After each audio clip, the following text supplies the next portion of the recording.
Good morning everyone. So our today's topic is informal letters. इससे पहले हम लोगों ने फॉर्मल लेटर्स के एक्सरसाइजेस ऑलरेडी किए हुए हैं. I have already taught you the format and the other details. आज हम लोग डिस्कस करेंगे इनफॉर्मल लेटर्स के फॉर्मेट के बारे में, दैट इज रियल लेटर, और एक आपको उसके बेसिस पे होमवर्क दिया जाएगा. फॉर्मल लेटर का फॉर्मेट फिर भी कह सकते हैं काफ़ी कॉम्प्लिकेटेड होता है as compare to informal letter. ये काफ़ी आसान होता है. सबसे पहले एक ब्रीफ अब देता हूँ आप लोगों को कि what is actually informal letters. Informal letters वो लेटर्स होते हैं जो हम अपने फ्रेंड, फैमिली और रिलेटिव को लिखते हैं. अब फ्रेंड, फैमिली और रिलेटिव को जो लेटर्स हम लोग लिखते हैं उनको लिखने के लिए कोई स्पेसिफिक फॉर्मेट की ज़रूरत नहीं होती है, क्योंकि बहुत ही ऑफिशियल लेटर नहीं है, कोई डेजिग्नेटेड पर्सन उसको नहीं पढ़ रहा है. वो लेटर पढ़ने वाला आपका ही फ्रेंड, आपकी ही फैमिली का कोई मेम्बर या आपका ही कोई रिलेटिव होता है. So the format here is really very simple. Let us go through it. We start off with the address. सबसे पहले हम लोग शुरुआत करते हैं एड्रेस के साथ. Then we'll go for the date. Alright. और as I've already told you, spacing थोड़ी सी इंपॉर्टेंट होती है. यहाँ पर छोटा सा स्पेस, एक लाइन का हम लोग देते हैं, एक मार्जिन का. Then again थोड़ा सा स्पेस देते हैं. Then we'll write dear to whomsoever we are writing this letter to. For example, we are writing this letter to Ram, Shyam, Mohan, Radha. So we'll write dear Ram, dear Shyam, dear Mohan, dear Radha, etc.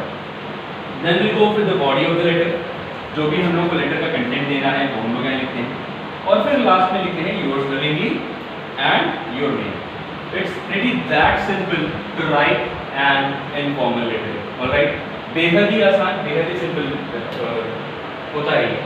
Let us go through an example. छोटा सा example हम लोग पढ़ लेते हैं. Here it is.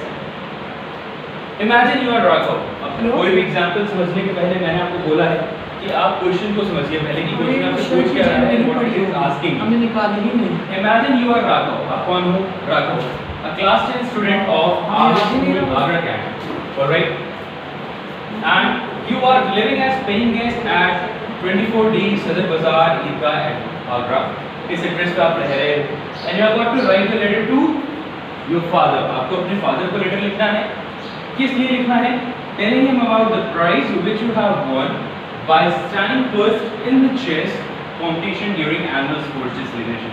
Annual sports day celebration के during आप chess में फर्स्ट आए हैं और इसके लिए आपको प्राइज मिला है, वो आपको अपने फादर को, अपने पिताजी को बताना है.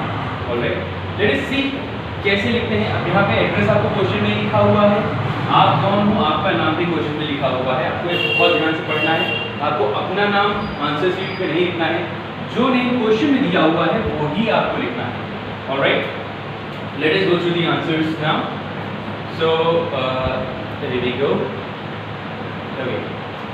So we have started off with the address. जो भी क्वेश्चन में दिया हुआ था 24D Sadr Bazaar Idgah. Then we go through the date, जो भी डेट है.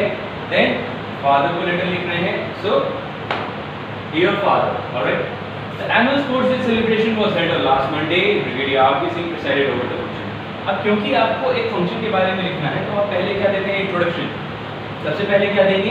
इंट्रोडक्शन, कि मैं किसके बारे में, किस फंक्शन के बारे में बात कर रहा हूँ. मैं ऐसे स्पोर्ट्स डे सेलिब्रेशन फंक्शन के बारे में बात कर रहा हूँ जो कब हुआ था? लास्ट मंडे को हुआ था. और brigadier R.P. Singh, it's a hypothetical name. आप कोई भी नेम लिख सकते हैं आपके एरिया के किसी भी पर्सन का, चीफ गेस्ट जिनको आप सोचते हैं कि हाँ हो सकते हैं वो, उनका नेम आप लिख सकते हैं, या कोई भी हाइपोथेटिकल नेम भी आप लिख सकते हैं. It's not necessary to write and correct an actual name.